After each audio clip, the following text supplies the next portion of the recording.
Thank you very much, Kevin. And since the last time we saw the London Towers, they've struggled to recapture the form that saw them beat Partizan Belgrade. We'll look now to the Sheffield Sharks, and when they won the league and cup double 4 years ago, they did it with the bomb squad, as they called it. This year's team has an equally impressive plethora of quality shooters. They'll be hoping for an equally successful season. Looking at the two starting fives, as Kevin Cadle said, the battle of the backcourt will doubtless be the key. Lewis and Morton against Conlan and Myers. It's as tantalizing a guard duel as you will get in this country. We're ready to go then. It's the London Towers against the Sheffield Sharks. Morton, Henlan and Will Johnson to jump up the tip. Henlan tips it back. It comes down to Myers. Myers with an easy layup, and the Sharks get off early with a quick score in the first seconds. The bookies looking for Sheffield by 3 as Lewis goes through the middle, and the rebound from Matt Gaudio underneath. Conlan running forward now for the Sharks. Gaudio thought about the 3, stepped with it, just took one too many steps, and a traveling violation called on him. Billy, we've talked about this backcourt. Which backcourt will you really see the key being here? Well, I tell you, I think both backcourts are two of the best in the British game. Danny Lewis, Dwayne Morton, very offensive players.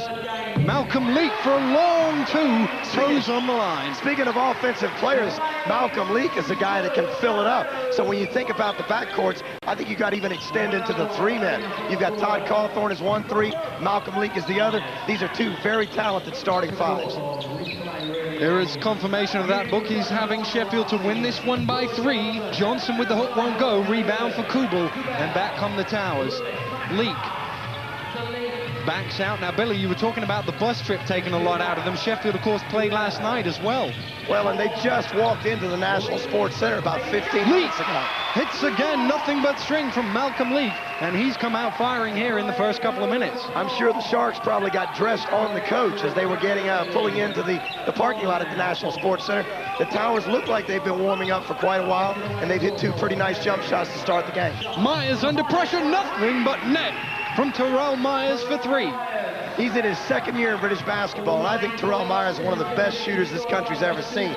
He can flat shoot the basketball. If you give him any room, you're in trouble. Is Morton going baseline, finds Henlan. Henlan going up strong off the glass for 2. And when we saw him in the preseason, he struggled with shots from that sort of range, Billy. It's important he makes them. Well, we didn't get a chance to see the Sainsbury's. We were down in Portugal playing some preseason games. But everyone who saw the Classic tells me that Henlan did a great job defensively in the paint. But when he starts adding the offense to his game, then you got a tough big man. Offensive foul, the call on Terrell Myers. Chris Finch in front of us really unhappy at that. But as we have a look, Terrell gives him a little shove. That's one of the fouls that sometimes gets away with, but tonight, Keith Bruce right on top of the play there and says, hey, pushed him off. Good call by the officials. Lewis driving through the middle, finds Morton. Morton with the nice shake and bake, pulls up. Oh, nice shot from Dwayne Morton. And he showed us a little bit of his former NBA skills there. He's one of the guys that's been in British basketball that has also played a full season in the NBA. Right there, back to his Louisville Cardinal NBA days. Inside to Gaudio in the low post, going up against Kubel. That'll be a good matchup all night. 2 big, strong guys inside. Oh, I'm telling you, those are 2 very strong guys. Gaudio likes to play inside, but can also step outside. From what I've seen of Kubel in the preseason, I think he's a bit more of a predominantly inside player. Gaudio will step outside and shoot the 3, so I think we're in for a great matchup there. Watching the Sharks last night, he's got a very interesting shooting action. If you look, he puts it right out by the side of his head. Most guys go over the top. Well, he's really, I mean, you talk about it being a little bit different, but I think it's a little bit more fundamental than you might see. When you watch him, he has that elbow right under the ball, and that's exactly where you want the elbow to be. Dead under the ball, great follow-through, great rotation. That's a textbook for young shooters out there. And of course, he made them both too, just to prove everything right. If you can shoot well, the ball will go in. Sheffield running a little bit of a 3/4 court press there, and all they're really doing is trying to slow the Towers up, make the Towers work a little to get it across half-court line. Kubel lines up the 3, rattles in and out, and Myers with the rebound lost it off his own leg. Dan, I think I just said something about Kubel being predominantly an inside player, and he says, hey, Billy Mims, watch me shoot the 3. But then again, he didn't make it. He wasn't that far away, though, Billy. Lewis, slipping slightly, gets back. He's guarded by Terrell Myers. Chris Finch asking for the push-off right there. He's wanting that same call that Myers got called for. And he might have had a good point there. Again, it's a call that gets away with most times. Henlan to the hook, way short. Rebound for Todd Cauthorn. Here comes Travis Conlan. Kicks it long to Gaudio. Gaudio fires up, but it's way too long. Lewis pulls it down. Lewis all the way on his own, knocked away by Travis Conlan. Foul, said the referee. That was a bad decision on that fast break there. Travis Conlan did a great job hitting it. We're watching the replay of the foul here. Danny Lewis, great penetrator that he is. He goes in there and gets fouled. He's going to get 2 free throws. Travis Conlan, one of the best young point guards in this league. Great newcomer. Started last year for the University of Michigan. And anybody knows, if you start for the Wolverines in Big Ten basketball night in and night out, you got to have some game. Travis Conlan on that last break made a great hit ahead to Matt Gaudio.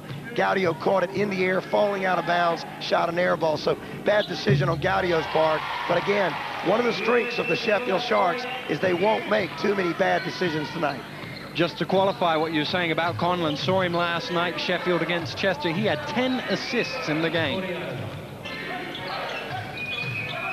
Here is Conlan, looking to go past Morton, backs out. Myers lines up another 3. Terrell Myers with another 3, make that 2 of 2. You cannot let Terrell Myers get a clean look at the basket. For Terrell Myers, he might as well shot a layup. And of course the Towers will remember last year that big 3 hit in the last couple of seconds of the trophy final. Well, that was like a dagger in the heart of the London Towers. Kubel inside, fires up. There you go, that's exactly what you were talking about, Ben. Well, that's where I think he's very effective. I like his post-up game. I like his intensity, his strength down low, and he's very fundamentally sound shooting the ball from the blocks and the broken circle. Again, if he goes down there and gets open shots, then he could be a big factor for the London Towers tonight. It's a 1-point ball game. We're not far away from the midway point of the first quarter. Conlan and the Sharks on the ball. Conlan thought about the 3, looking inside for Johnson. That one was a bit sloppy, but the Sharks got away with it. It'll be a sideline ball. Well, Travis did something there that point guards shouldn't do. He picked up his dribble before he actually knew what he wanted to do with it. When he killed the dribble, he had nobody inside. He floated one. Very lucky it wasn't stolen by the Towers. Sheffield need a quick shot. Conlan drives through, fires up under pressure, and the loose ball eventually comes back somehow to Travis Conlan. Myers with another 3, and again Terrell Myers from distance. Did I say he was one of the best 3-point shooters we've ever seen in the British game? Look at the room the Towers are giving him. Here's Malcolm Leake at the other end, way too long. Kubel with the rebound. Good work from Kubel underneath. Exactly where he needs to be. He's one of their best. I think Kubel may be the Towers' best offensive rebounder. And if the Sharks can't stop him from getting second shots, they got problems. Oh, nice feed from Conlan to Johnson. He'll get a second go at it. Henlan with the block. And back come the Towers with Danny Lewis. Morton going along the baseline, draws the foul. The slam from Leake won't count. The foul is on Todd Cauthorn. That play was made. Great penetration from Dwayne Morton. We see here drawing the foul. Speed, athleticism, great penetration. But the play was made on the other end. What a tremendous block by Martin Henlan. People said he's back to play defense. He certainly is showing us already a defensive force in the paint. Martin Henlan, currently the leading shot blocker in the league, averaging 3.5, but he's only, of course, played 2 games, so it's still early days. Henlan going to the running hook is short, and Leake pulls down the rebound. Towers looking to regroup. Henlan offering the high screen. Leake pulls up. That's too long again from Malcolm Leake, and the Sharks come up with it.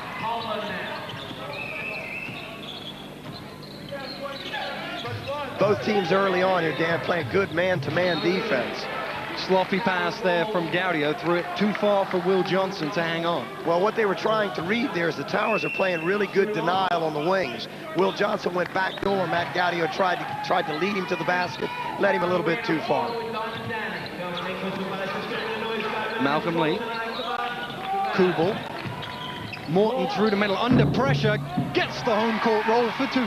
You know, he hasn't been that big of an offensive factor for the Towers in the preseason. All the talk has been about Danny Lewis and Malcolm Leake and Eric Kubel.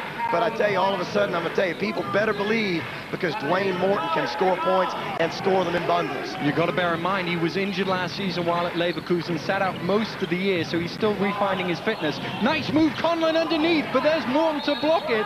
Conlan stepped under, but one too many steps. Good call by Keith Bruce down on the baseline there. I think he traveled because he wasn't anticipating Dwayne Morton coming up trying to get the block shot. Here's a good replay. He misses it, Dwayne blocks it, but then Dwayne comes right back. We just missed the travel there.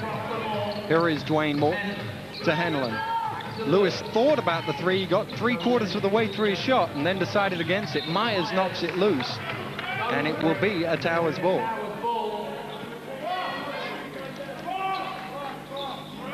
Will be interesting to see. We've got 3:16 left in the first quarter, Dan. I think Chris Finch would be wise to leave his starting five on the whole quarter.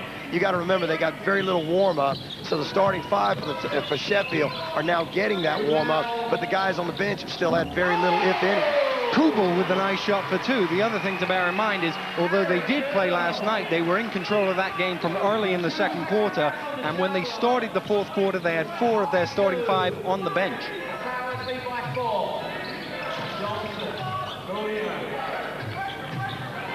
Cauthorn. Conlan lines up a 3. Oh, good work on Gaudio to knock it away from Henlan. Tries to find Johnson. Johnson just couldn't hang on to it. Talking about Sheffield playing last night, they've been doing very well on back-to-back nights. We played them last weekend. Dwayne Morton inside for 2. Carry on, Bill. We played them last weekend right after they played the Leicester Riders. They beat Leicester on one night. We came back the next night and they beat the tar out of us. I didn't want to bring up that game there, Billy. I know it's a sore point with you. We've got a timeout called by Coach Chris Finch of the Sheffield Sharks. His team trails by 6. We're going to go down and have a listen to see what Chris has to say. Okay, first of all, on offense, if we call plays, we got to run them and execute them. Okay, 2 times in a row we've called up and we haven't run them. We didn't even have the diagonal screen for the post guy that time. Okay, all right. Second of all, on offense, yeah, let's just settle down and run it. We need more post exchanges as well. Okay, we need some back screens. You're doing a good job back screen one time. Okay, you get wide open in the lane. Next time people are finding you. We just missed you on the pass. We just need to sharpen that stuff up. Down there, we're just getting beat with cheap stuff. Just some cheap stuff. Okay, they're just looking at, hey, listen, we're going 20. We're going 20 now. Let's go 20 now. 20 now. Okay, here we go. Let's go. Right there. Let's go. Here we go. Yeah, we need to stop. Chris with plenty to say there, Billy Mims, and the interesting thing we were talking about earlier is they did get here extremely late, and they have struggled a little bit offensively. If we look at this, we've got a little thing. Terrell Myers scored the last 11 floor points for the Sharks. It's very one-dimensional. I think he's been the Sharks' only offense. They've got 13 points, and he scored 11 of their 13 points. It looks like Terrell got off the bus ready to play, but the rest of the guys seem to still have a lot of that bus, that coach in their legs. The funny thing was he actually ambled in, didn't look in a hurry to warm up. The rest of them were keen to get out there and warmed up. He was ready to play before he even got off the bus. Johnson along the baseline hits the jumper. And that's Terrell Myers' college teammate. Both Will Johnson and Terrell Myers, Philadelphia boys, like Paul Burke, who plays for me. They played at St. Joseph's University. Morton driving, pulls up. Oh, nice shot from Dwayne Morton.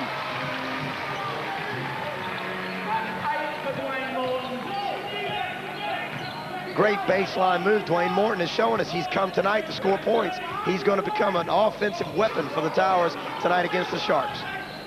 Kicked round to Terrell Myers on the far side. Johnson in the low post.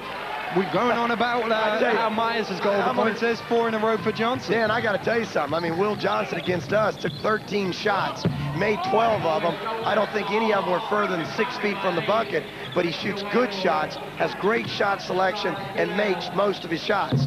Nice shot there at the other end. Continuing what you were saying about Will Johnson, I think he only missed 1 shot last night, 6 or 7. Well, last year, I think he led the Budweiser League in field goal percentage for the entire season, and he started off on even a better tear this season. He was 66% last year shooting, #1 in the league, as Billy said, made 2 out of every 3 shots he took. Oh, nice work from Dwayne Morton at the defensive end to come up with the steal. He must have had a heck of a summer, though. Will made 2 out of every 3 last year. Seems like he's making 9 out of every 10 this year.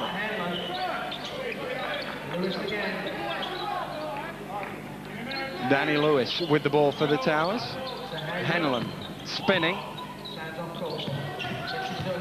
Morton under pressure gets it to Kubel. Kubel fires up. Oh, nice shot from Eric Kubel. Again, great penetration by Dwayne Morton. Dwayne does a great job drawing the defense, penetrates, pulls up, kicks to Kubel.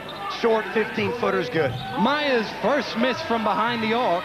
He was a little long on that three. Lewis feeding leak, but good work at the defensive end. Myers thought about jumping to save that, but would have only injured himself if he did. One good thing about having a great athlete like Terrell Myers as your best three-point shooter, whenever he shoots a three, he's certainly not going to crash the offensive glass. Therefore, he's probably going to be your first guy back on defense. He missed the three, but he showed us he stopped the break. Towers looking for the final shot here of the first quarter. They lead already by 8. Danny Lewis under pressure from Terrell Myers, a little bit too much pressure, and the foul is called on Myers. I tell you, I think another important point here for the Sharks tonight is Terrell Myers, Will Johnson, Travis Conlan.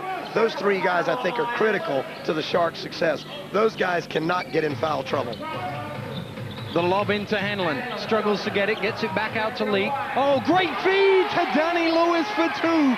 A sweet play by the London Towers, and it's been a very, very good first quarter for the Towers. It's all about Terrell Myers for the Sharks, but London have come out firing here in the first. At the end of 1, it's the Towers 27, the Sharks 17. There's more live football coming up for you on Sunday on Sky Sports 1 from 3 o'clock. It's premiership action as Leicester take on Wimbledon, and that's followed at 6 on Sky Sports 3 by Aberdeen versus Kilmarnock from the Scottish Premier League. This live football coming up for you on Sunday on Sky Sports. The London Towers lead the Sheffield Sharks by 10. Let's get back to our match commentators, Daniel Routledge and Billy Mims. Thank you very much, Kevin. Here's the match facts for us, Billy. Anything stands out for you? Absolutely. 65% field goal by the London Towers, only 43% for the Sharks. Three-pointers, the Towers haven't really taken any. Sharks' 3 points have sort of kept them in the game. Right, now looking at the glass, Billy, it seems to be fairly even, but the key factor is 6 turnovers for the Sharks. Well, not only that, but with those 6 turnovers, the Towers have scored 10 points from those turnovers. So those 6 turnovers had led to 10 of the Towers' 27 points. Without those turnovers, we might have a 17-17 first quarter. Here we go with the second quarter then. Henlan and Johnson again for the jump. And between Lewis and Morton, they managed to come down with it. The Towers lead this one by 10. Remember, Sheffield undefeated thus far, 4-0 in the season.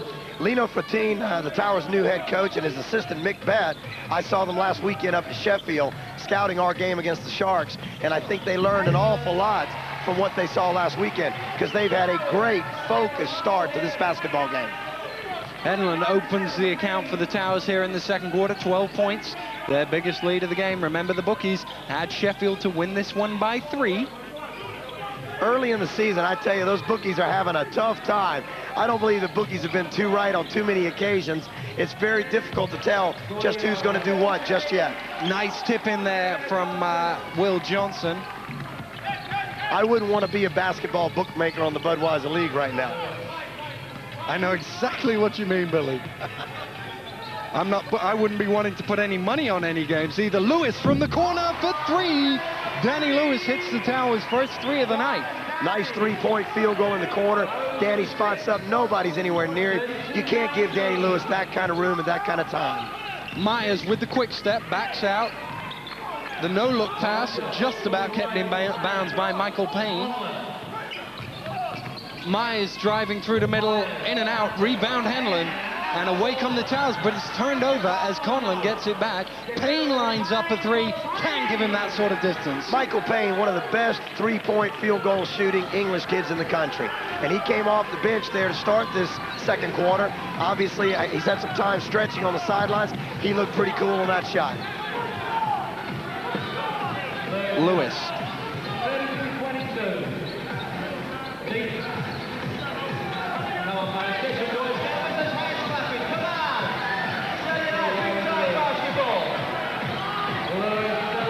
Fired up from the corner is Leak. It won't go. Rebound for Gaudio. Sheffield pushed the ball up the floor. They are a pretty good transition basketball team. Oh, nice no-look from Conlan to Gaudio. Through the middle, count the basket. Super offense by the Sheffield Sharks. Fundamental basketball at its best. You see a ball fake there, gets Conlan open, As he penetrates, he spots Gaudio cutting to the basket. Let's talk about Conlan and Gaudio as they're rookies in this league. I know we're taking a look there at Ray Schultz, who's just subbed in for the London Towers. But Conlan and Gaudio, I said earlier, Conlan started at Michigan, Gaudio started at Penn State. Another famous Sheffield Shark from a year ago, used to be a starter at Penn State by the name of John Amici. Penn State is an excellent academic school as well as a good basketball powerhouse. So believe me, Travis Conlan, Matt Gaudio, smart players. And it's Conlan who comes up with the ball after Johnson ended up with it in his hands. A sloppy pass. There's Payne from the corner. That one is way short. And the rebound with Henlan. That was too easy a rebound for Henlan. He didn't even have to jump on that one. It probably barely even a rebound. Morton, smart play, gets Conlan up in the air, and the foul is called. Cardinal sin we've seen on both ends of the floor defensively. Ball fake, look at that, leaving your feet. Travis Conlan, I bet, hasn't blocked a shot this season. What is he doing jumping up in the air, trying to block Dwayne Morton's shot down there? Defenders need to stay on the floor against ball fakes, keep a hand in the shooter's face, make the shot difficult. Dwayne Morton just took Travis Conlan to school there. You're right, Billy. Travis Conlan hasn't blocked anybody yet this season. Well, I can tell by the way he went for that ball fake. I'm quite sure Chris Finch didn't hire Travis Conlan to be a shot blocker either. London Towers leading by 8. Morton looking to stretch that. He does so to 9. The Towers have not beaten Sheffield for some 2 years. The championship semi-final a couple of years ago. And we're talking about Dwayne Morton becoming an offensive weapon tonight. He's got 10 early points here, and we're just early in the second quarter. Gaudio under pressure with the fall away. Oh, nothing but string from Gaudio. He is really giving us fundamentally sound basketball. He made that one shot selection decision early that was a bad decision, but ever since then, he's played great offense for the Sharks. Traveling violation is the call. Ray Schultz underneath. And we got a substitution coming into the game for the Sharks. Is Todd Cauthorn, and Will Johnson will take a breather. And Paul Ray Schultz was there, but on that replay, I think he kind of got bumped a little bit by Will Johnson, which might have initiated the travel if there was one. Keith Bruce on top of the play, calling what he determined was a travel.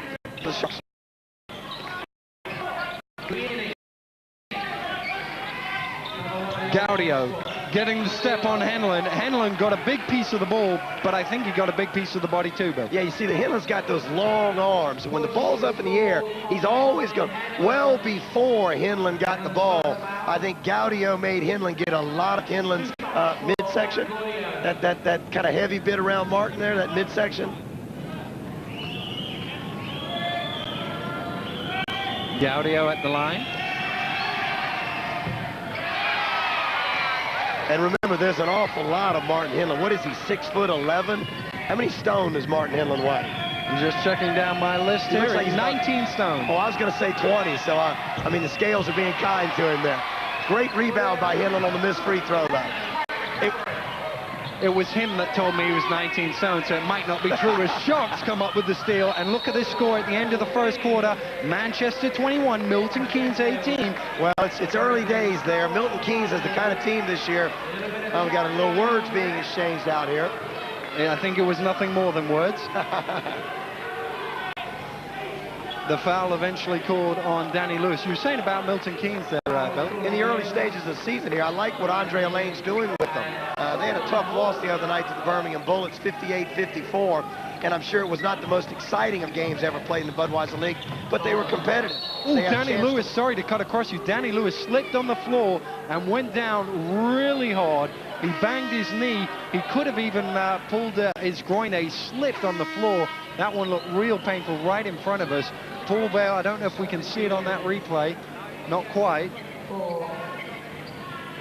Paul Bale will check into the game. Danny Lewis will hobble out of the game. I don't know if you saw that, did you, Bill? But he went hard to the ground. No, I was looking at the basket with it. Here we go. Now we get a oh, there. Oh, it's actually his knee. Yeah, that was... You can see there he sort of extended the knee backward and caught the leg and the knee behind him. A little bit of a twist there. If anything, he might have pulled some of the ligaments around the knee, but it looks like he'll be okay. And I wouldn't doubt if we see Danny back in this game very soon. And of course, they always say how Lewis goes, so do the Towers, so it'll be a key factor for them to keep into this lead while he's on the bench. Underneath is Payne, blocked by Morton Henlan. That was easy block from Morton Henlan.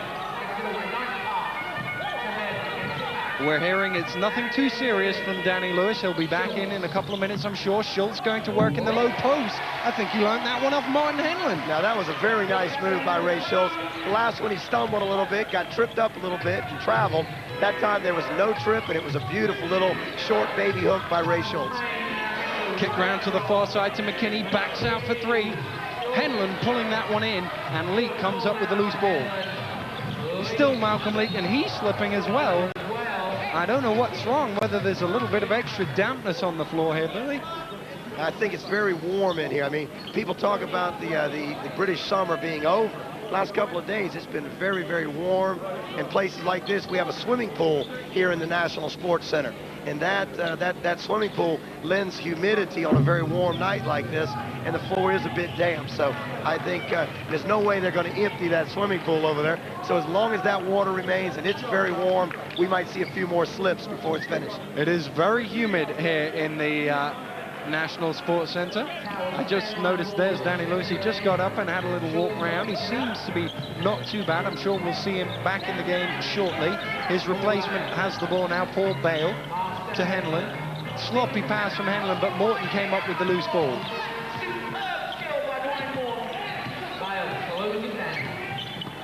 Leek.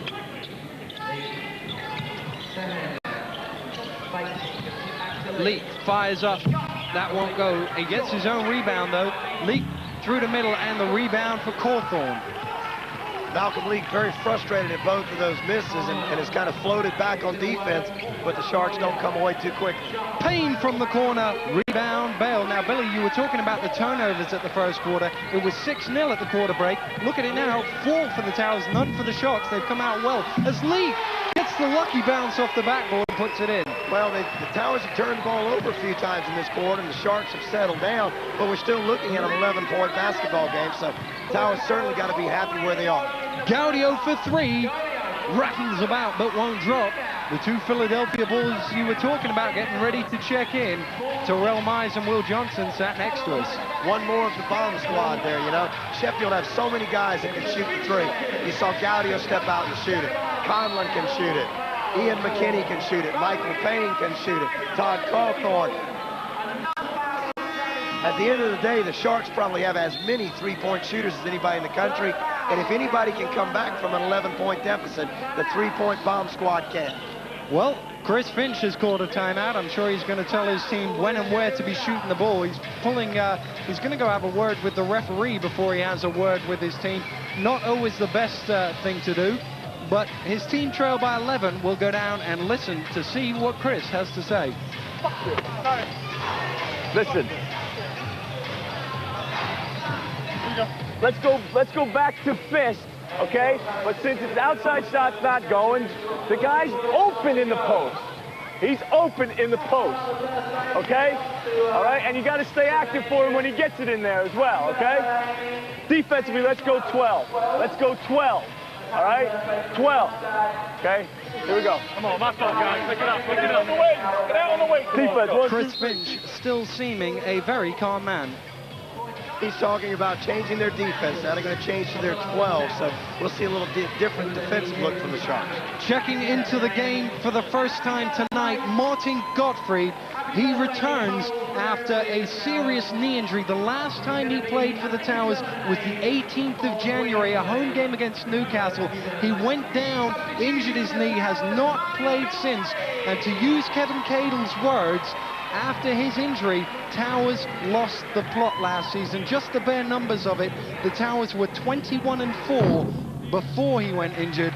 After he got injured, they only won 7 of their 20 games, Billy Mims. Well, I thought Martin Gottfried was an excellent floor playmaker for the Towers last year. He was a great complementary player to Danny Lewis because he came out there and he just settled things down. He got them into the offense that Kevin wanted. He did what Kevin Cadle asked him to do.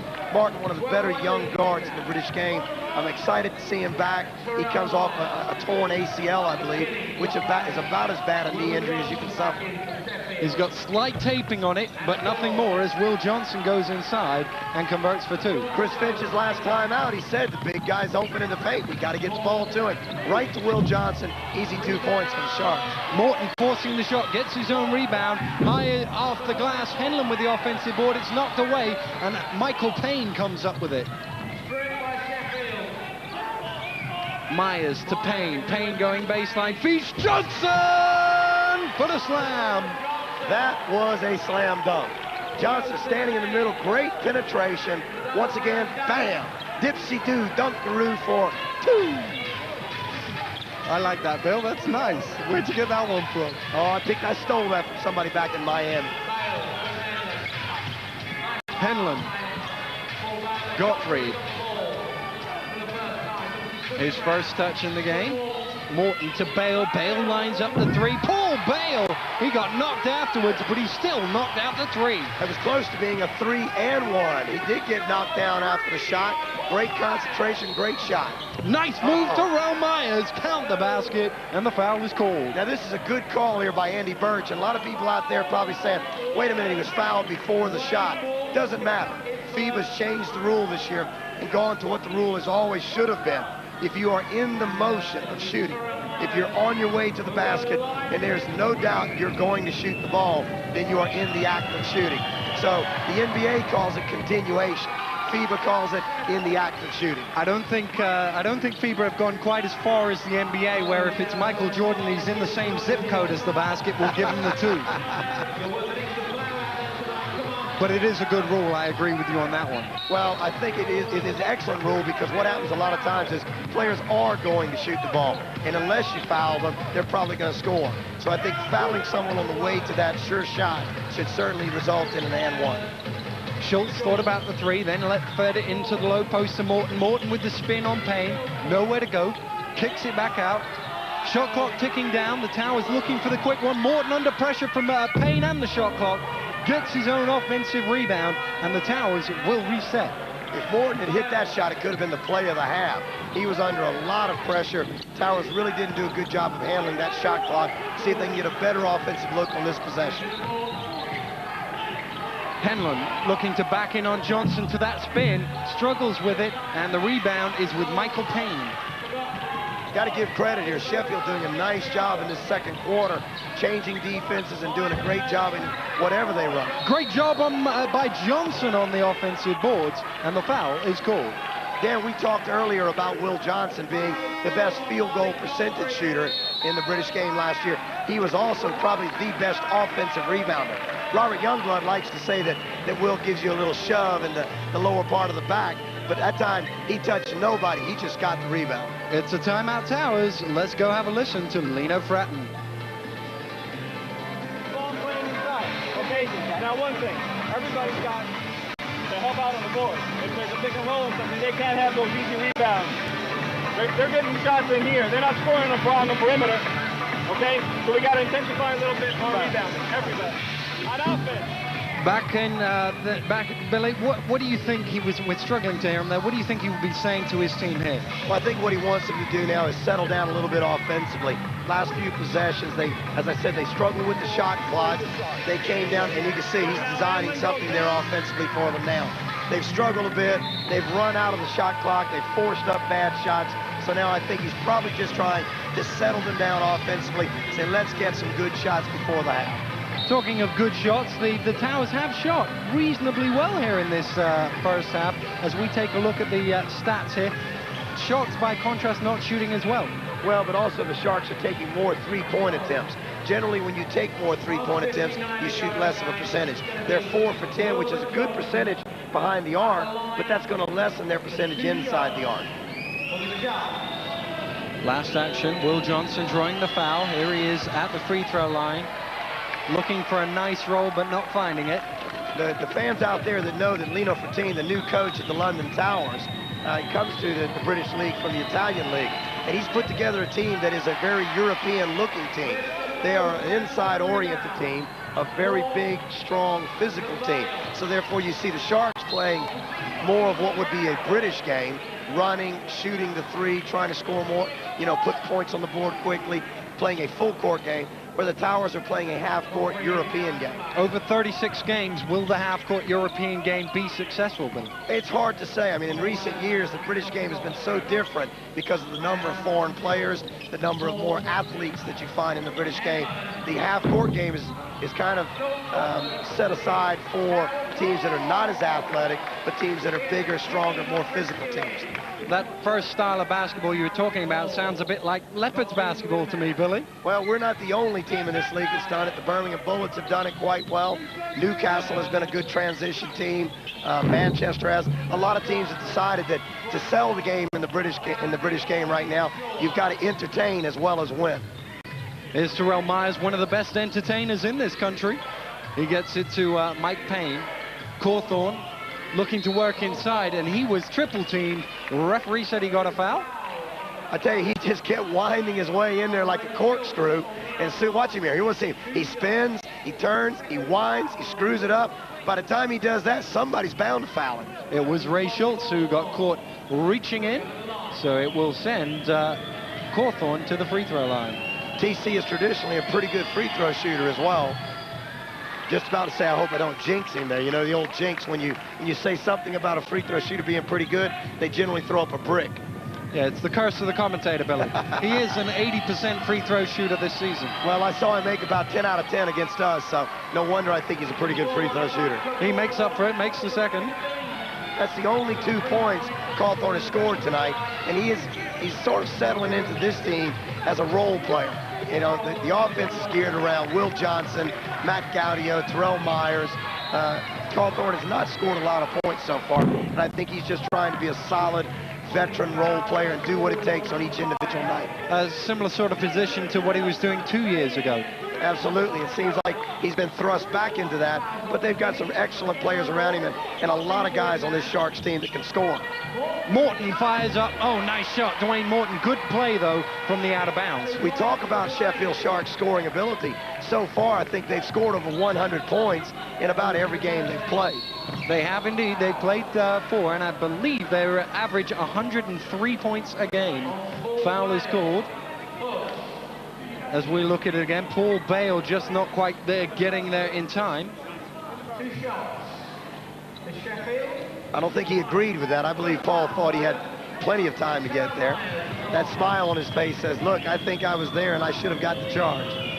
When have you seen a player agree with a foul called against them, Bill? Of course, all my guys always agree with the calls. Yeah, they do, of course, Billy. Speaking of that smile on Paul Bale's face, I mean, you know, he may not be the all-star playmaker of Danny Lewis, but I understand he's the all-star model of British basketball, supposed to be the James Dean of the current game. Well, apparently so. A nice pass from him inside to Henlan. Henlan inside for 2. Foul called as well. You get Martin Henlan. Watch this. Look at where Martin is. He's wide open at the dotted line. I believe the Sharks that time might have been in a zone defense, but he was wide open at the broken circle. If you get the ball that deep to Martin Henlan at 6'10", 6'11", 21 stone, well, 21, oh no, 19, sorry. 20 stone, 19 stone. He gets that close to the basket, Martin Henlan is going to score. Officially 19, unofficially, well, whatever you want. Hey, I'm just glad to have Martin back in the country. I think he's a great ambassador for British basketball. Probably one of the most emotional players to ever play in England. He's a very emotional man. Terrell Myers will wind it down for the Sharks, looking for the final shot of the first half. It won't go for 3. Towers will get a chance for the shot. Bale, does he see the clock? No, he doesn't, and that's the end of the first. Sheffield came out slow. They battled well in the second, but they still trail at the end of the half. And the Towers looking like they're playing very good basketball right now. We're at the half. Stay with us. I'll be back with Billy Mims. We'll see what's going on, what the coaches might be talking about. The Towers are winning. Very much, Kevin. And one thing I noticed in the stats here at halftime, Morton Henlan, 10 rebounds in the first half. The other question is, Billy, where's my ice cream? You didn't bring me one back there. I was coming through the crowd there from the studio back to courtside, and I saw everybody. Look at this. Look at this beautiful little girl with this chocolate all over her face. It is so hot in here tonight. ice cream is probably the best remedy. And you didn't bring me one. I'm disappointed in you, Billy. I tell you, we've got one big change for the second half here. Chris Finch had time to put his tie on, so when we get a good look at Chris, I think he'll be a lot calmer this half because now he's dressed ready for coaching. Here we go in the second half. Danny Lewis diving into the table to try and save it, but it's out of bounds as Kubel can only tip it away. I was just talking about Morton Henlan, 10 rebounds. He doesn't even get a start here in the second half. Hey, London Towers are doing a good job of moving their players around. You know, Danny Lewis is back out there, but Paul Bale and Martin Gottfried did a very good job in that second quarter. So, you know, I think Lino and McBeth over there are making some decisions, and they're trying to play this game as a 40-minute game. Eventually, it comes up in the hands of the Towers. Schultz did some good work and then took a slide to the ground. Once again, the moisture on the floor appears to be a problem. And Martin Henlan, you say, didn't start this second half, but I think they're just extending his halftime break. He played all 20 minutes of the first half. Gaudio got hold of the ball, and he thought that was all he had hold of. He wanted a jump ball there, I believe. It looked like he thought he got just basketball. I thought he got in there pretty good now. He might have picked Malcolm Leake's pocket there. Yeah, I don't know, sometimes they say you get caught with your hand in the cookie jar, but that time I think he just got the cookie and no jar. I might have to agree with you on that one. Clean cookie. Here's Danny Lewis for the Towers. Schultz. Morton left open, fakes the shot, then takes it. Off the back of the ring, Kubel fighting for it. Loose ball eventually comes up with Kubel. He's so tough on them offensive balls. Absolutely. You know, we talked about it in the first half, Terrell Myers and Will Johnson being Philadelphia boys. Ray Schultz out there starting this half for the Towers, played at LaSalle University, and another Philadelphia player. Schultz backing in, there he is. Look at the Philadelphia impact on this game tonight. You just go around asking them where they all come from, don't you, Billy? You know, I like to know where good basketball is from, and Philly is an area in the States that's famous for good inner-city basketball. Good sport in general. Terrell Myers threw, tough off the balance, but he won't go. And the rebound is once again with Kubel. And the Towers have built back out now. I know it's early in the second half, but they're up 11. Towers, as long as they can keep that double-digit lead. Schultz underneath, and Terrell Myers appears to be in trouble. I don't know whether he's banged his knee or something. Well, I tell you what's limping a little bit. I tell you what's killing the Sharks right now is they are playing behind in the post. They're allowing the ball to go inside for the Towers. Conlan, nothing but string for three. Much too easily. The ball's going inside. Ray Schultz the last two times, and here we take a look at Conlan. Beautiful textbook jump shot by Conlan. Schultz. Lewis, guarded by Myers, who appears to have run off that limb. And you see there again, Gaudio playing behind. What happens? Again, in the post, Matt Gaudio playing completely behind. Watch it right here. Great view there. Great replay by the Sky Sports crew. We see Gaudio playing behind. That's how Ray Schultz has scored the last two baskets, with Will Johnson playing behind. Unless they get around in three-quarter, play sort of on the half side. We call it a three-quarter defense in the post, where you got an elbow sort of, forearm sort of in the offensive player's back, but a forehand up in the passing lane. They've got to make that play tougher. Too easy for the Towers inside. Billy Mims just trying to make friends with the replay people. Myers. Conlan. Gaudio out to Conlan, thought about the three, decided against it. Myers inside to Johnson, shot clock ticking down as Johnson's blocked. Good work by Kubel, and away come the Towers. Lewis running it back, 3-on-2, feeds lead, nice fast break from the London Towers. Great defensive possession by the Towers, leads to this Danny Lewis dish, Malcolm Leake finish. Great basketball there from the defensive transition to the offensive layup. Foul at the other end, but this isn't the only game going on. We got a halftime now up at Manchester. It's the Giants 42, the Lions 30. The Giants starting to pull away a bit. Well, Andre Lane said in the press release this week by the Budweiser League that he felt like he might feel some of the wrath of the Manchester Giants after their poor performance last week against the Thames Valley Tigers. With a 12-point halftime lead, I'd say the Giants are probably a bit more comfortable. But again, the way they shot the ball last week, I wouldn't get too comfortable just yet. Johnson off the back of the ring with the second. Kubel pulls it down. Now, Will is a very good field goal shooter, not a great free throw shooter. Morton finds Leak wide open for the jump shot. That's short. Conlan with the long arms to pull it in. Conlan running it back under pressure from Leak. Just slows it down. Lobs over the head trying to find Gaudio. And the two players stumbling over, and it will be, I haven't seen the referee point either way, a Towers ball. That's a tough turnover here. You see Ray Schultz does a good job going after it. I don't know, I guess the official must have said he was forced out of bounds or pushed and just decided not to call a foul. Not sure how that was a Towers ball, but it was, as Myers drawing the foul there I'd like from to see Danny Lewis. I'd like to see a replay of this, Daniel. Look like it's, here we go, good replay action here. Let's take a look. Ooh, that's an offensive foul. He's buried that shoulder there. The only place in the world that's not a foul, something Kevin does on Sunday nights called the NFL. That looked like a little move by Emmett Smith there. Little bump and run. Hey, I think Kev's doing a great job with that Sky NFL coverage, but the last time I saw a shoulder drop that well, it definitely was a running back for the Dallas Cowboys. So you're making friends with the replay people and Kev upstairs.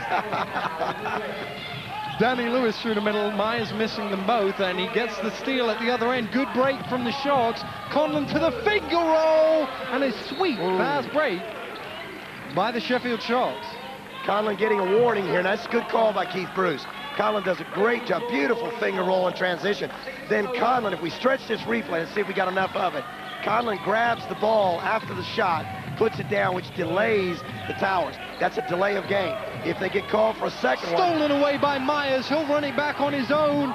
And a nice easy layup for Terrell Myers. That's enough for Lino Frattini. He didn't like the look of the last two things. He's going to call a timeout now for the London Towers. It's 54-46 in favor of the home side. Let's see if we can hear what Lino's got to say. I want to throw it inside a little bit, okay? Let's throw it inside. Let's look. We beat the press, and we do not have a layup. We take it out, and we set up a play. Is that clear? I don't want pass the shot. I don't want that. That's what they want. Okay? So if we have a layup, right away, if we have numbers, like a 5-on-3, a 4-on-1, and we're going on. The first thing he said there, Billy Mims, if we don't have a layup, we come out and run a play. We don't just shoot the ball. He's frustrated right now, not just about just shooting the ball, but they're taking quick shots. And Sheffield wants them to have quick shots. Sheffield says, yeah, if you come down and shoot a quick one, we're going to rebound and run. And they used to call it when Jim Brandon was there. And you got to remember, Chris is only in his second year of coaching. He played for Jim Brandon in what they used to call the rip and run. They like to rebound and get it out. They run mainly from rebounds, not much else. But if you give them a quick shot, the Sharks will suck it up like a frenzy of sharks feeding on red meat, and they will run. They will rip and run. If you allow them to rip and run, you're in trouble. Towers have an 8-point lead, Daniel, but if the Sharks continue to run, that 8 points could disappear quickly. There's the scoring by quarter. It's been fairly even here since the first quarter. It was really the first quarter where the Towers did the work. But what you see is a trend here. The Towers' offense is going down. The Sharks' offense is going up. Kubel for three off the side of the rim, and Myers has the ball. Finds Conlan with a sweet pass. Oh, great fast break once again. Transition basketball, and we have a 6-point game with over 15 minutes left to play. I mentioned that the Towers' offense was fading. That was one of their weaknesses last season. Morton going up, and Johnson was there looking for the block, but committing the foul. To finish that point, last season when the Towers were winning early on, they were playing consistent offense for 4 quarters. As they began their losing stint at the end of the season, their offense would be very good in the first, good in the second, average in the third, and non-existent in the fourth. And that kind of trend is something that Lino Frattini has got to protect against. His first attempt to protect it is bringing Morton Henlan back into the ball game. He's been on the bench for some 4 minutes and 50 seconds. That's a good substitution for the Towers because it gives them a lot of, again, a big body in the paint. It's hard to get layups when you're trying to run past Martin Henlan.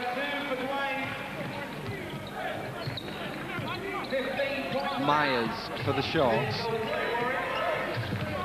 still looking to trim this deficit further. We're midway through the third quarter. Myers through the middle, might have got away. Johnson going up high. Lewis said, I ain't letting you dunk it in my house, and commits the foul. I tell you, Terrell is becoming the best running back in the British game. As you said, he might have got away with another push, but he does. He finds Will Johnson, and Will Johnson aggressively attacks the basket. I like players that attack the basket. I think about 90% of the time, if you aggressively attack the basket, the defense has no choice but to foul you. That was foul number 3 on Danny Lewis. Last time Will went to the line, I said he was not a good free throw shooter, but he knocked that one down. That looked really nice. That one got a bit more of a kind roll. Shooter's touch. Shooter's touch. As I said, Danny Lewis on 3 fouls. Schultz and Conlan also on 3. Nothing to worry about at this stage, Bill. I think it's a bit more critical that Danny Lewis has 3 fouls. As we said, as Lewis goes, so go the Towers. I don't know that they can afford to win this game or hang on to win this game without Danny Lewis. If Conlan were to go out, the Sharks have a lot of guard depth. They have a lot of depth in general. Nice pass from Henlan back door. Somebody got a foot on it, and it will be a new 30 seconds for the Towers on the side. Let's have a look. Didn't quite see who kicked it. You talk about the depth of the Sheffield Sharks. They've played 8 players in the game, and most nights when Adrian Anderson comes in, they go 9 deep. So there aren't that many teams in the Budweiser League that play consistently 8, 9 players, but the Sharks can. Offensive foul caught on Henlan. He's really unhappy about it. And that's foul number 2 on him. The other thing to carry on what you were just saying, Richard Windle, he had 20 minutes last night. Admittedly, he played a lot in the 4th quarter when the game was over, but he was in the game in the 1st quarter, 5 minutes in. Well, he was against us as well last Sunday. I thought Chris Finch showed a lot of confidence in the young man. And I tell you, I haven't seen him since last year, but I think he's had a great summer program and has improved considerably since last season. Conlan, he had, I believe, 7 rebounds last night, Richard Windle. Well, I tell you, it's just another great example. Myers off the back of the ring. Oh, Terrell Myers pass a little bit too clever for Matt Gaudio. To finish that point, I think it's a great example. Richard Windle is a young, I believe he's only 20, 21 years old. 22. English, 22, I was close. Young English prospect. Now, he's one who's played the last couple of seasons in this league. This league has become so talented, so competitive. Lewis for 3, nothing but net, and that is a very important 3 for the Towers because their lead is back up to 9. Big basket by Danny Lewis, and he'd been quiet for a while. It was time for Diamond Danny to assert himself. Towers led by as many as 13 in the 1st half. It was down to as few as 6. It's back up to 9 now. Here's Myers to Payne. Inside to Gaudio, looking for the quick step. Oh, great pass from Myers to Johnson. Henlan with the block. And there's a foul called underneath. And it's on Will Johnson. Now, this is where you see Henlan again exerting his presence in the paint. Excellent block. And you see the difference in that one and the one in the 1st quarter. He extended those long arms, got all ball, but look at all the daylight we saw between Martin Henlan's body and Will Johnson. Great defensive play, big possession now for the Towers. Only Morton's first legal block of the game. Remember, he averages 3.5 so far this season. Leak fires up under a lot of pressure, short. Henlan with another rebound, and that is 1 step too many. Might have been 2 steps too many. 2 or 3 steps too many. I tell you, they used to call that the European step. And you know, the last couple of seasons, Morton has been playing in Europe, not in England. And I think down there sometimes you can get away with that. Maybe Morton picked it up and brought it back with him. He certainly did. He started off at Wembley Court and ended up here at the National Sports Centre on that one. Conlan thought about a long 3 and decided against it. He's under pressure from Schultz and he loses the handle. Morton comes up with it. Back from the Towers, leaks ahead. Still Morton, still Morton, still Morton, and he draws the foul. Again, attack the basket aggressively. I can't say it enough. Young players out there watching the game. Look at Morton. He's out of control a little bit, gets under control. Where does he go? To the basket. Foul called on Matt Gaudio. Make that his 3rd personal foul. He's now the 3rd shot on 3 fouls.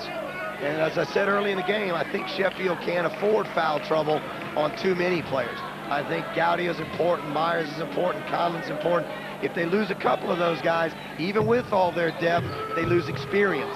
And experience and talent to them is critical if they're going to come back from 9 points down.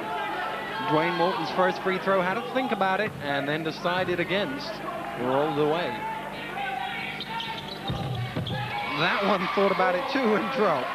Hey, he's a good shooter, though. He's a good, fundamentally sound, soft shooter's touch. Myers from way out for three, off the mark. Good work from Payne. Blocked by Schultz. Gaudio with the offensive rebound. Ripped away by Morton. He tries to throw it long. Myers gets it back. Payne. And we'll calm things down a little bit. Got a bit hectic underneath. Nice pass from Conlan to Payne. Payne under a great deal of pressure, short. Another defensive rebound by Henlan. Leak on the break, has Lewis coming. Here's Morton. Morton with the spin, blocked by Cauthorn. And Michael Payne pulls it down. Good block by Todd Cauthorn there. Great defensive play for the Sharks. Might have got away with a goaltender. Myers to Payne. Payne fires up for three. Michael Payne for three. Now you see Malcolm Leake, a new rookie in the British League, was out there matched up, and I'm sure Malcolm Leake doesn't know who Michael Payne is. But I think after that shot, he will respect Mr. Payne a little bit more. You cannot leave Michael Payne that sort of distance. Sixth best three-point shooter in the league last year. And there's a traveling violation called against Leake. I don't think Lino liked that call at all. That was a very, very quick spin by Malcolm Leake there. Again, a situation the Towers thought. We watched the player. We got Malcolm Leake being marked by Michael Payne. Michael pushes him a little bit. Malcolm does a great spin. I don't know. I'd have probably let Malcolm go. But then again, he missed the dunk anyway. He missed the dunk anyway. That's turnover number 13 for the Towers, 11 for the Sharks. Fairly eagle. Oh, nice pass from Myers to Gaudio for two. Terrell Myers is known as a great shooter and as an off guard in this league. I tell you, in the second half, Terrell has been more effective as a point guard. Passing, distributing. Right now, Conlan on the bench with 3 fouls. Terrell Myers handling the ball, doing an excellent job. Sheffield are back to within 5. It's a 5-point ball game here in the third quarter here with a minute to go, and here's where Sheffield have pulled it back with that third quarter here. Yeah, but forget Sheffield's stats. Look at what I said about the Towers. 27 in the first, 20 in the second, 13 here, and now even if he makes these, I don't think the Towers are going to end up with 20 in this quarter. So their offense has faded throughout the game. Their defense has remained pretty solid, pretty consistent, but their offense still continuing to fade. Still 11 minutes left in the ball game. It's a very close game right here. Leak knocks them both, and it's up to 7. We're inside the final minute of the third period.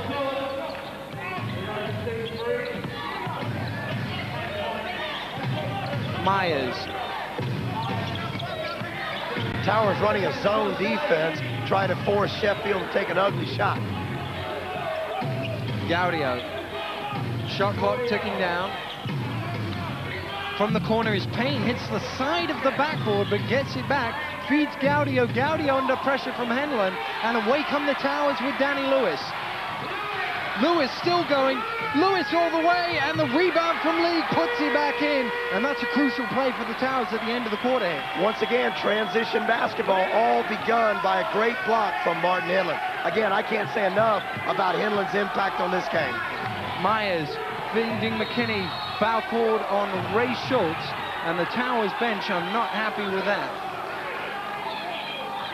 The foul is on Ray Schultz, and that is his 4th personal foul. We'll see the replay. Keith Bruce says we've got a holding here. I can't quite figure out. I mean, the replay was kind of late there, but I can't quite figure out what Ray's holding. He was going for the steal. He was in the passing lane, got a hand in there and knocked it down. He didn't even come up with the basketball, but I can't see what he was holding. What it does do is give Sheffield a chance to close the gap with just 1 second left in the third quarter.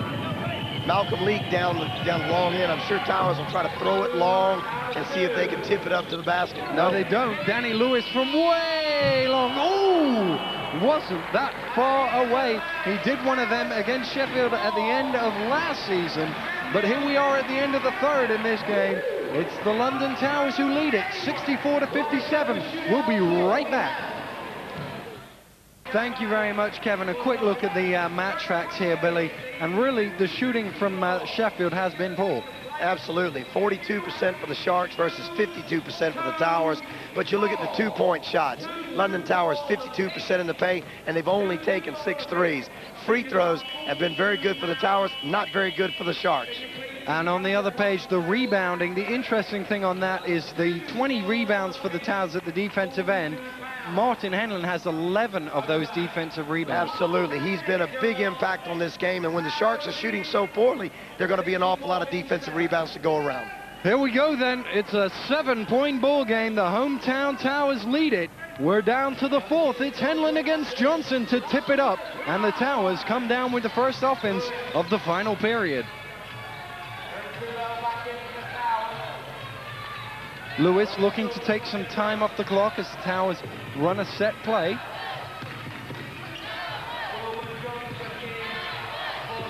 Henlan.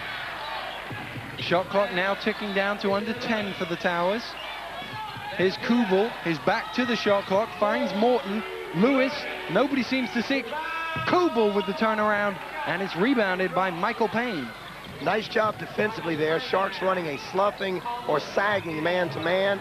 Towers missed the late shot. Long offense for the Towers. Great rebound by Michael Payne. Payne to Gaudio. Gaudio ripped away by Kubel. It's knocked out of bounds. Good defensive effort there by Kubel. I mean, he reaches around, gets a good steal, but just too much falling out of bounds there. It's been a very good third quarter up in Manchester for the Milton Keynes Lions. They've closed the gap back down to just 6. Can you see them coming back and sneaking that one, Billy? I tell you, at this stage, as I said up in the booth, I would not want to be a bookmaker on British basketball at this stage. Much too early to predict any kind of results anywhere in this league. Conlan lobs inbound to Gaudio.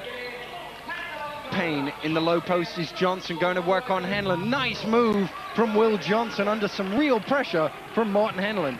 I haven't seen Milton Keynes play yet, but I'm told they've got a player named Ben Avery who played in the same league with Eric Burks, and he's doing a wonderful job for Andrea Lane. So I think they've got a lot of new talent at Milton Keynes, and I'm looking forward to seeing them play. Lewis lines up a 3. Ooh, almost got it at the second bounce. Underneath is Kubel. It won't go. The loose ball eventually ends up in the hands of Gaudio. Good defensive play by Will Johnson down. I believe he got a block on that shot by Eric Kubel. Gaudio for 3. Off left. Rebound Henlan. He was wide open, but I don't know if that was the best decision for the Sharks. I agree on that one, and he commits the foul at the other end. Now let's take a look at this decision Matt Gaudio just made. He shot a quick 3 on the other end. They're down 5. If they'd have gone to the basket, got fouled, maybe they could have cut the score to 3. Instead, he misses the 3. He comes down and fouls the Towers on his 4th foul. He's got to leave the game. Now the Towers go from 5 to possibly 7 up. Big possession. That's a 4-point swing on 2 decisions by Matt Gaudio. A 5-point swing, in fact, because he fired up a 3. That's right. Assuming, of course, Malcolm Leake makes the second free throw. And again, that's a surprising series of events there from a Penn State alum like Matt Gaudio. He is a smart basketball player. Malcolm Leake yet to miss from the line tonight. And there's the curse as he does so on the 10. But a good play for them because Kubel got it back. Dan, that was not a miss. That was an assist. Malcolm Leake missed it, tipped it to Kubel, you know, shot it just where instead of getting 1, they got 2. Nice play by Malcolm Leake. Said like a true ex-player, anything misses is an assist. Oh, way too long is Michael Payne on the 3. Leake, all the way to the hole, lays it in for 2, and it's a 10-point lead now, for the Towers. I will sing this song one more time. Attack the basket. London Towers are 10 points up, but they've shot more free throws. They've attacked the basket more. They've shot less 3s than the Sharks. Conlan under pressure lobs it up. Johnson with the offensive boards. Underneath Myers, he's in with the big trees. He's forced to kick it out, and off the glass, a sweet kiss off the glass from Todd Cauthorn. And he's been very, very quiet tonight. TC is a veteran, tough basketball player in this league. He's got 4 points in this game. He's only made 1 shot from the field. So, quiet night for Todd Cauthorn. If they're going to come back, they need a little bit more out of TC. Michael Payne got knocked into the stands, into the boards there. Well, he was in the way of the freight train, and the freight train just pushed him over. You know, one of those 50-50 calls. He's blocking because he's in the way, but also Danny was close to being called for an offensive foul. I think that could be what Chris Finch is trying to say to the referee right here. He was looking for the offensive foul most definitely on Danny Lewis. Now, I think what's interesting here is Malcolm Leake is trying to talk to Chris about his coaching style. Malcolm is also trying to tell Keith Bruce what a technical foul is, because Keith is trying to say, well, I'm not quite sure that was one. Henlan to the hook. Billy, you know 1 or 2 things about technical fouls. Got one on Wednesday night, didn't you? Never saw one in my life. Anybody that thinks Billy Mims disagrees with referees obviously is not a good fan of British basketball. Or obviously has never seen you. Oh, Payne hits the 3. Big three-pointer. It is a big 3. It's a 7-point lead for the Towers. Sharks need to come back, or is their undefeated record going here tonight, Billy? Well, right now the Towers look a good bet to pull. Kubel under pressure. The loose ball out of bounds, and is the Sharks' ball. I tell you, it's a 7-point game. 6:34 left to go in this game. There's no question in my mind that with 6 minutes to go, it is anybody's game. Conlan. Myers from way out for 3. That one's too long. That's 2 really long 3s in a row. Not the best options. Offensive foul on Morton Henlan. He just threw Michael Payne out of the way, and I think that's a very good call by the referee. I tend to agree. We've seen a lot of offensive fouls in this game. Let's see if we can see this one. Oh, yeah. I mean, now, Michael Payne might have got a little bit of an Academy Award, because, I mean, you know, if that were Hollywood, he'd be walking off with the gold statue. He did fall there. But then again, Morton is 6'10" and 23 stones. Excuse me, 19 officially. You know, as big as Morton is, he can knock people down and not intend to. Good acting performance from Henlan, too. He was saying, it wasn't me. I didn't touch him. Cauthorn, saw that pass late, but still hung on to it. Payne wide open for 3. That one's too long, and it's out of bounds, and it will stay offensive with the Sharks. You know, talking about Sheffield turning up late and being stuck in traffic and all, I scouted the Sheffield Sharks here last year at the National Sports Center one night against Crystal Palace. They showed up an hour late for that game. So, once again, the Sharks have got to get their bus drivers sorted on how to find Crystal Palace. Yeah, I think somebody's got to send a map of London up to Sheffield there so they can find the southeast down here. They don't quite seem to be able to do it. It's back to a 5-point ball game, though, and this is a really interesting end to the game. Well, ever since that first quarter, the Sharks have been bucket for bucket with the Towers. Leak to the turnaround. Oh, nice play. Malcolm Leak. He's having a great game for the Towers. I believe that's 17 points from Malcolm Leak. And he's doing it inside, outside at the free throw line, doing a nice job. Myers just about, no he didn't, I was about to say just about saved it, but he just got his toes on the line. Sheffield really struggling with the London Towers defensive pressure. And I tell you what it is, Towers is not up in their face. They're actually sloughing off, playing a sagging man-to-man, but very frustrating to the Sheffield Sharks. Leak going along the baseline, underneath the tip from Henlan won't go. Away come Myers after a good knockdown by Cauthorn. Myers backs out for 3. Terrell Myers for 3. Danny Lewis stood and watched that shot mainly because he wanted to watch this. Terrell Myers pushed him. Got a nice little push with the left hand. Hey, when you can get yourself that kind of room and shoot the 3 like Terrell, you're going to make most shots. 5 minutes to go. It's a 4-point ball game. Conlan with the steal. Away come the Sharks. He backs out for another 3. In and out. Johnson looking for the rebound with Henlan. Henlan pulls it down. It's a 4-point game, as close as we've been since the first quarter. Oh, great play. Lewis can't make the layup. The tip from Kubel. And it's end-to-end. There he is, the workhorse, Eric Kubel, right down there doing the workman's job. Follows up, gets the garbage. Cauthorn to Myers.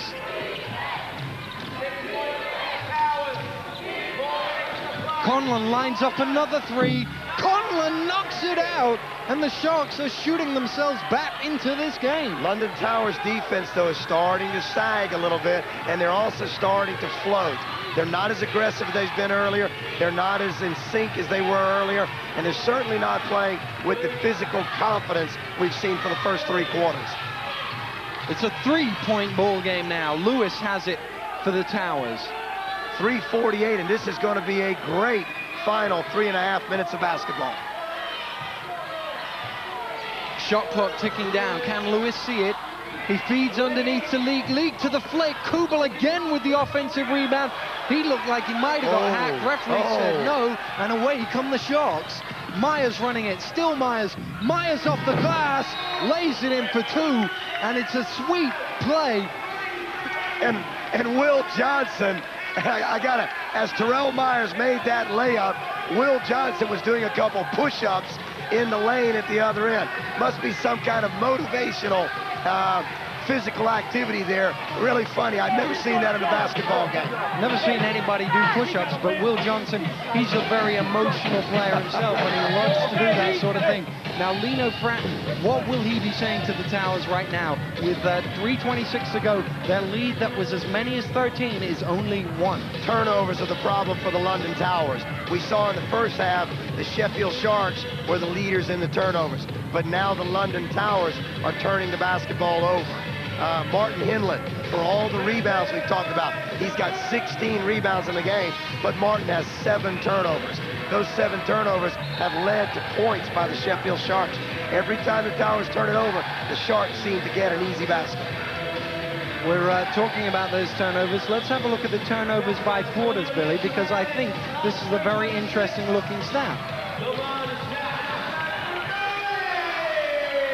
Well, you see there, we had 6 turnovers by the Towers in the second quarter, 6 by the Sharks in the first, 6 by both teams at the half. Third quarter, Towers 7, Sharks 5. Fourth quarter, 2 more, 9-6 in the second half. Towers turnovers definitely a factor in helping the Sharks get back in it.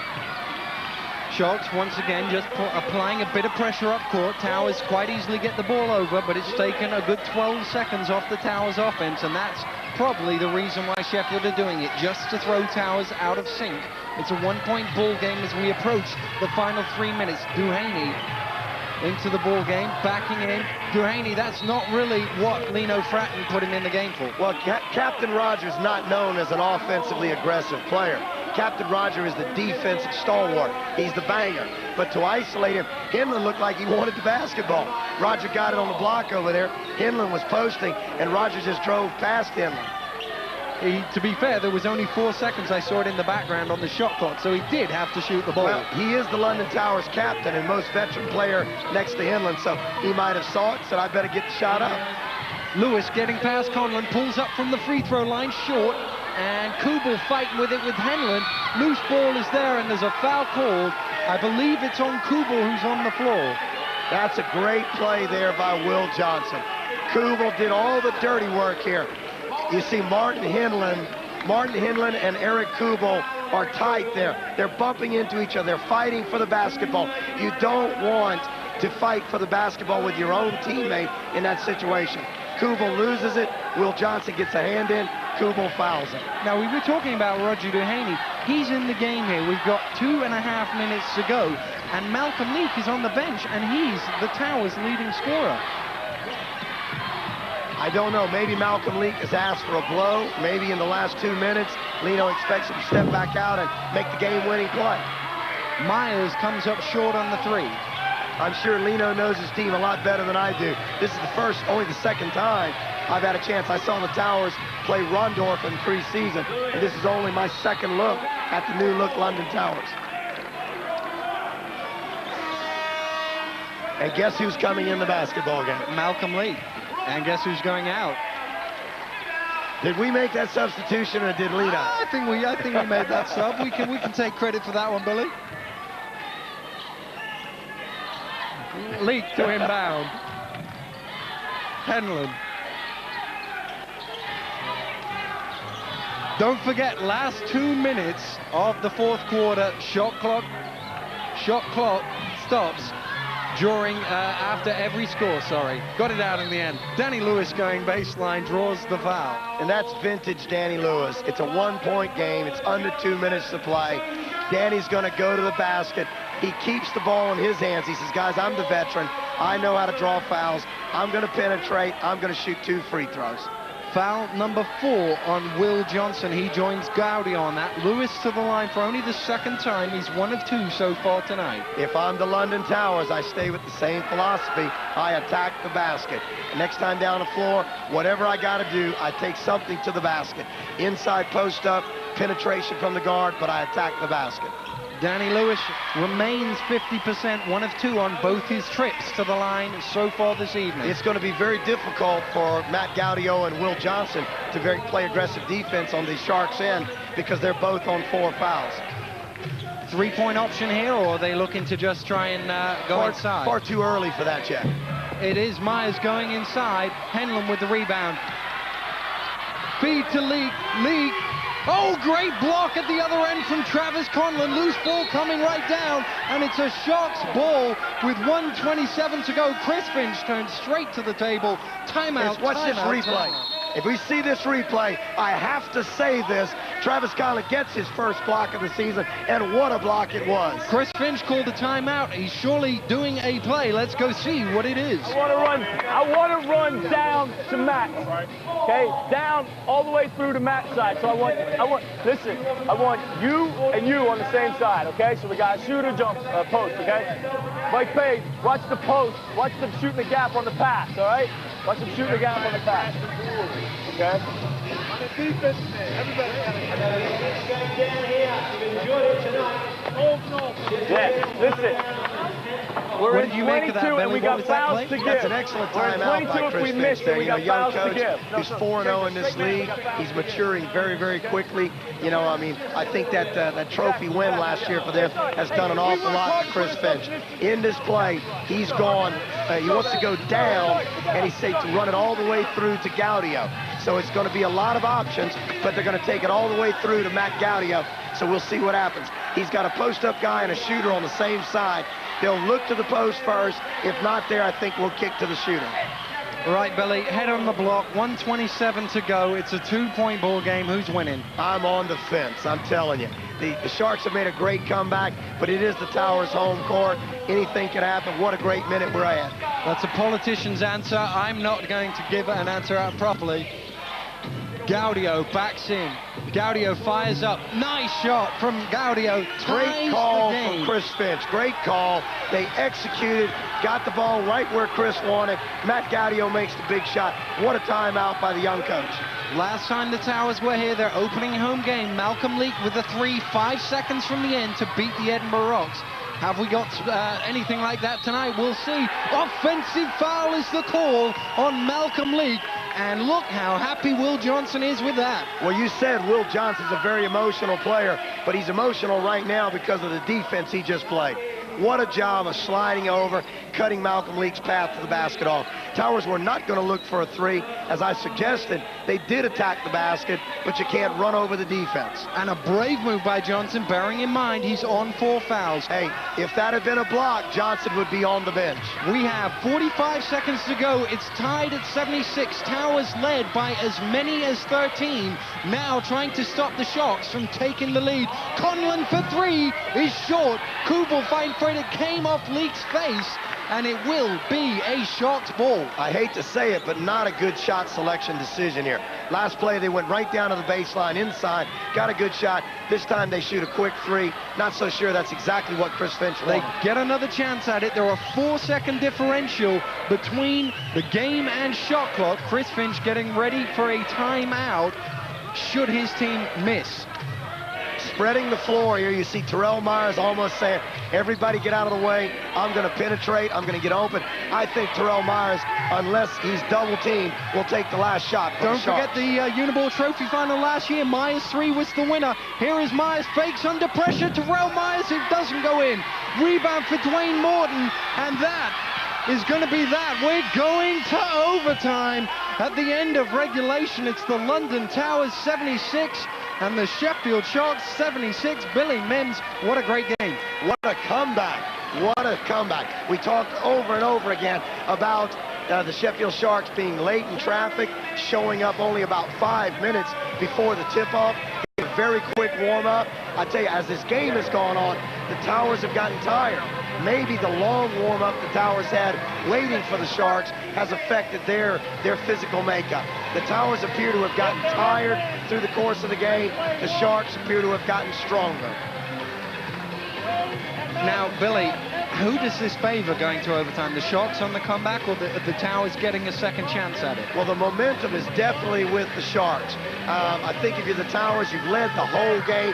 Your ego has to be a bit deflated that you're going to overtime. But then again, if you're Lino Fatine, as a home coach, I always like going to overtime at home. On the road, I think Chris Finch did the right thing. They got the last shot. If you're on the road, you try to win without going to overtime. Overtime generally is in the favor of the home team. And one more thing for our fans to look for. Usually the first team to score in overtime goes on to win. Can you statistically prove that, Billy? Yeah, they have done stats on it in the NBA. In the NBA, they think about 60% of the time the team that scores first in overtime wins. Now, a key factor as we go into this final 5 minutes is foul trouble. Johnson, Gaudio, both on 4. Only Schultz for the Towers. That's got to hurt the Sheffield Sharks. 4 for Johnson, 4 for Gaudio. And those are the 2 best inside interior defenders. If the Towers continue to attack the basket, they're either going to get easy shots or one of those guys is going to foul out. It's been a real battle here for 40 minutes. We've got at least 5 minutes to go.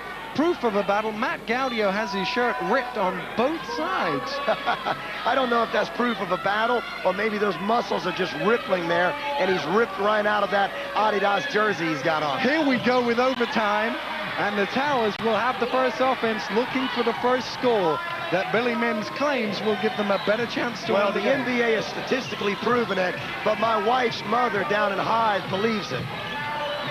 Leak doesn't go. The Towers start with their starting 5. Cauthorn resting for the Sharks, otherwise it is their starting 5 as Myers goes to the basket. It's Michael Payne who's in the game. Not only is Cauthorn resting for the moment, but I think that's a wise move. If he loses Gaudio or Johnson, he's got Cauthorn to go inside. So a wise move on his part. Cauthorn has not had a big night. Go first with the best offensive group you got on the floor. If you lose one of your big guys, you've still got the ace up your sleeve and Todd Cauthorn.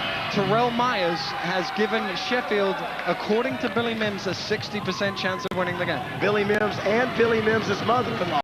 Eve Bustle down in Hive says every game she watches on Sky Sports, the team that scores first in overtime wins. There is Todd Cauthorn, just resting, like we said, waiting to see if these 2 guys get into any foul trouble. Lewis going baseline, Lewis underneath. Nice work, Danny Lewis. That's what you called at the end of the 4th, Billy. Got to take the ball to Danny. Danny's got to go to the basket. Travis Conlan made a rookie mistake there. Too much pressure on Danny. Danny just too quick, and he blew by Conlan. Payne. To Conlan. Payne looking inside to Gaudio. Here he is, guarded by Kubel, going through the middle, goes up with Henlan, and there's a foul called, I believe, on Morton Henlan, but I'm just going to check with the referee on that one. Yes, it is on Morton Henlan. Excellent. Foul number 4 on Morton Henlan.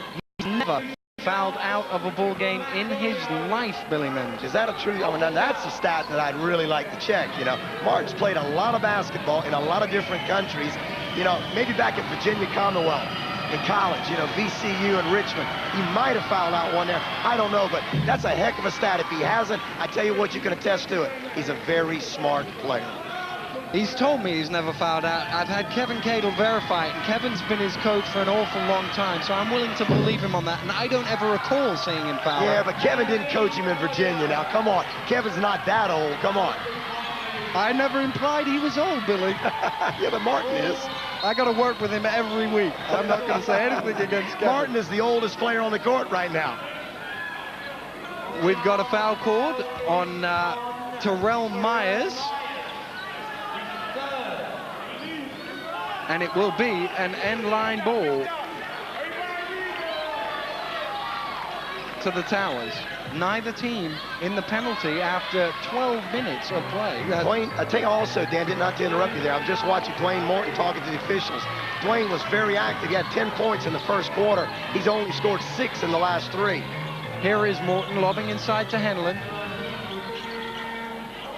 Henlan just throws it up in the air, and Michael Payne comes down. A terrible option by Martin Henlan. That is the 8th turnover in the game for Martin Henlan. Those turnovers, again, what does that turnover lead to?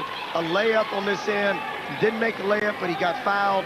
Gaudio will shoot 2 free throws, all based on a very bad decision, and the 8th turnover of the game against the veteran Martin Henlan. Not quite sure whether he was shooting, passing, or just throwing it up in the air. But whatever it is, it has allowed the Sharks to run back, and Matt Gaudio to try and extend the lead here in overtime from the free throw line.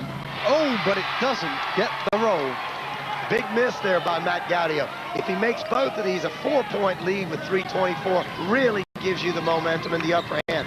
Now it's only a 3-point game. Towers could easily tie that on a layup and an and one or a 3-point field goal. Here's Gaudio trying to make it that 3-point ball game, and he does. With 3.5 to go in overtime, 78-81. If I'm the Towers, I keep it in Danny Lewis's hands here as long as possible. Here we go, attack the basket. Here is Danny Lewis looking for the screen from Henlan. He's double-teamed pretty quickly, though, to Leak. Henlan backing into the spin, fires long. Kubel once again on the offensive glass. Make that offensive rebound number 8 for Eric Kubel. 12 rebounds in the game, 8 of them offensive. All the garbage work tonight for Eric Kubel. He's doing all the Towers' dirty work. 15 points to go without a double-double for Eric Kubel. Conlan fires up left, chases it down, tips it back. That doesn't go. Henlan with the rebound, forward to Kubel. Lewis to the layup for 2, and the Towers lead by 1. Speaking of that old thing we call Mr. Mo, momentum. Momentum has quickly shifted. The crowd on their feet behind the Towers. Anybody's game, 2:25. Great basketball left. Payne. Gaudio.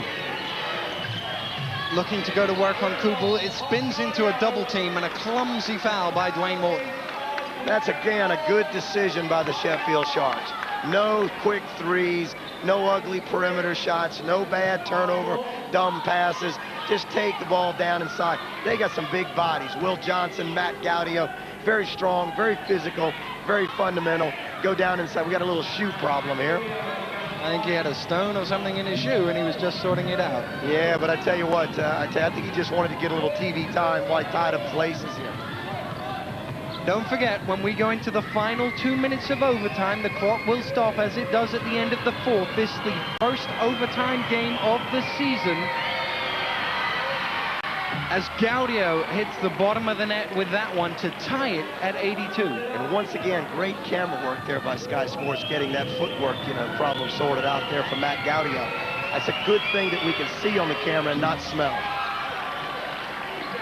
Gaudio makes them both. It's a 1-point Sheffield lead as we approach the final 2 minutes of overtime. The Towers, who led by as many as 13, trail by 1. Lewis driving through the middle. Great feed to Kubel, and he slams it home. The Towers fans on their feet. Penetration, great penetration. Danny draws 4 Sharks defenders. Kubel again with the dirty work. 19 points, top scorer for the Towers. Conlan,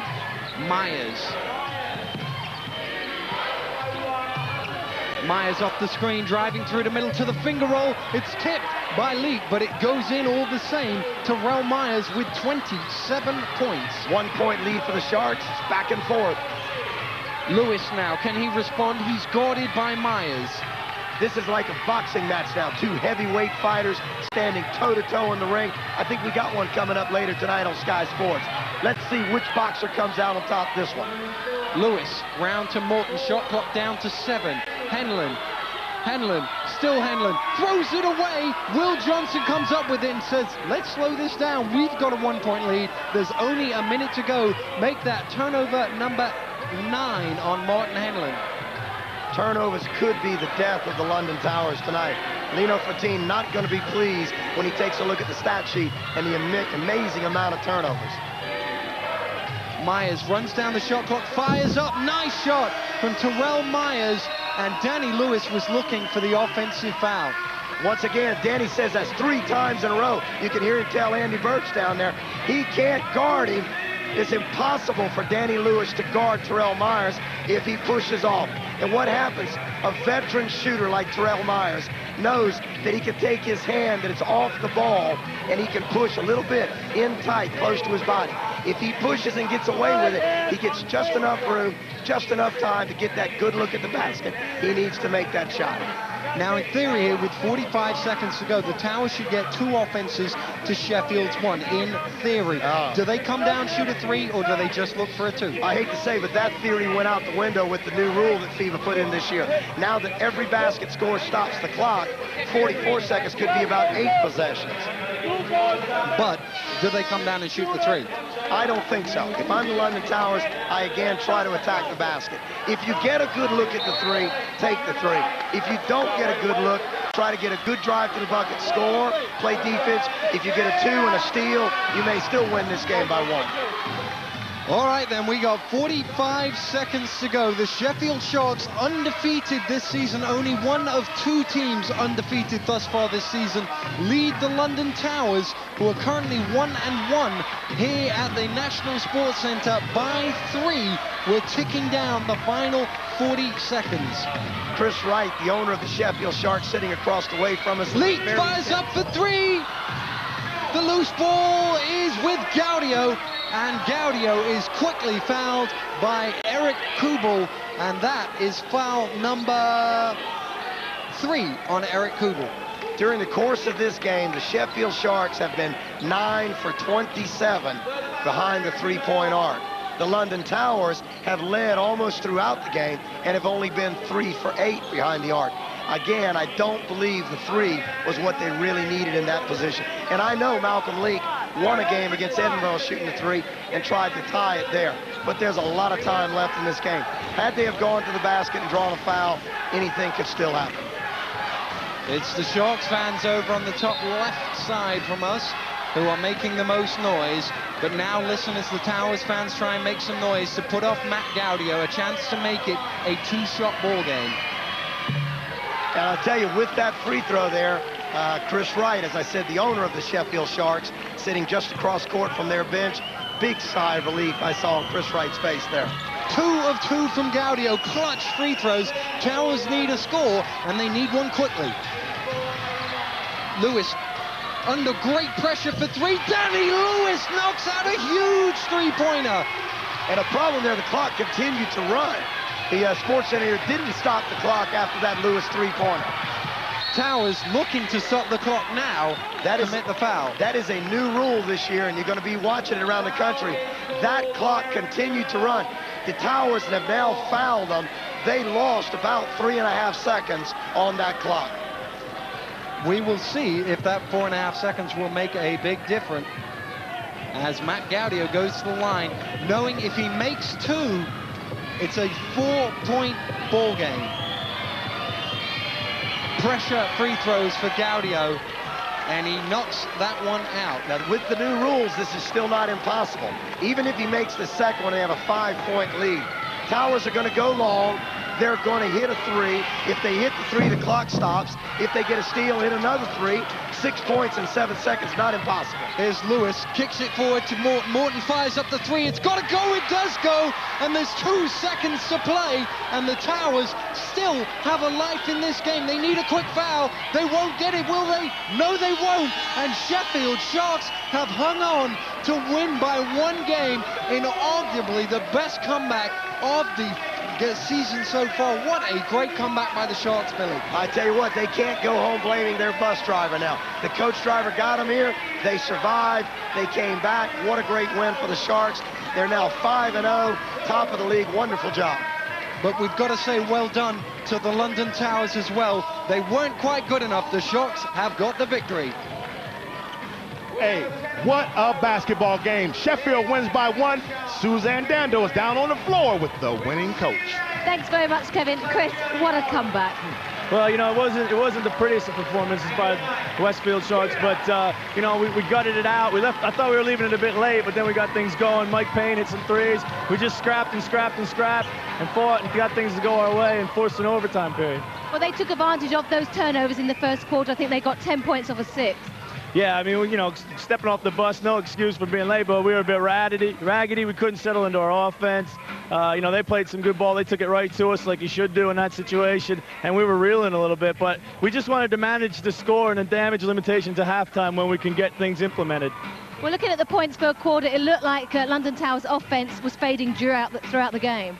Well, I think what we wanted to step up the pressure on them, and we were sitting back letting them run their stuff too much, and we felt we could rattle them with a little bit of pressure, and we tried to do that in the second half. You had problems getting here. Do you need a new map? We need to know everything. New bus driver, new bus company, new everything. Well, we always know that it's a good, tough inside game between these two. You allowed them at one stage in the third quarter to go inside. They took advantage of that, didn't they? Yeah, you know, I think they probably thought they had an advantage with size. They were trying to post up everybody they could. We just tried to collapse around the ball and fight and scrap. And, you know, they got some offensive tip-ins. But credit to my guys, they really scrapped hard. And, you know, we got to win any way you can in this league. And situations like this, I'm real proud of them. You surely shall. And 1 point, it makes all the difference. Chris Finch, well done. Thanks very much. Thank you, Suzanne. Back to you, Kev. Sheffield Sharks win by a score of 91-90 in what was an excellent basketball game. Where did the Towers go wrong in the overtime? I thought they had too many turnovers leading into the overtime, and in the overtime, shot selection not the best. Go ahead. You got a guy like Danny Lewis, Terrell Myers, excellent battle. Excellent battle. I mean, we saw them one-on-one for the last shot of the game. Didn't work for Terrell Myers. We saw Danny Lewis hit a big-time 3, got the Towers within striking distance. And as I said, that one time where that clock ran 4 more seconds, the clock operator, not quite in tune with the new rules, might have cost the Towers a chance to win. Okay, now let's look forward to your team. Look like you're making a couple of possible changes there. What are they? Well, we've released Brian Williams. And again, we thought he's a great kid, good person, just didn't fit in for us right now. We're looking to try and bring someone in that's going to give us a little bit more offensive firepower. You know, you come into the season, look at your team. How did you get across to them that you are the champions? There's 8 out of 10 guys I knew. How do you get across to there that everybody's going to be after you? Absolutely. It's difficult, Kevin, as you know. You've been around a long time. And when you're trying to motivate a new group of guys to extend the run that was created by an old